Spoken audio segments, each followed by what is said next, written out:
Hello friend, ये आप देख सकते हैं कछुए को, टर्टल को आप देख सकते हैं नज़दीक से। ये देखें कैसे बैठा हुआ है एक ही जगह पर।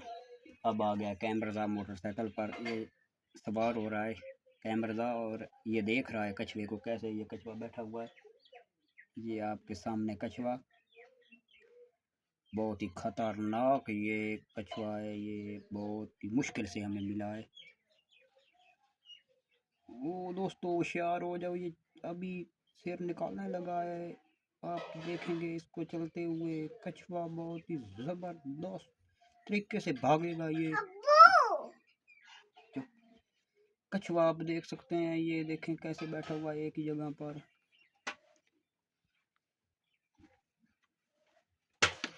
ये देख सकते हैं आप टर्टल को।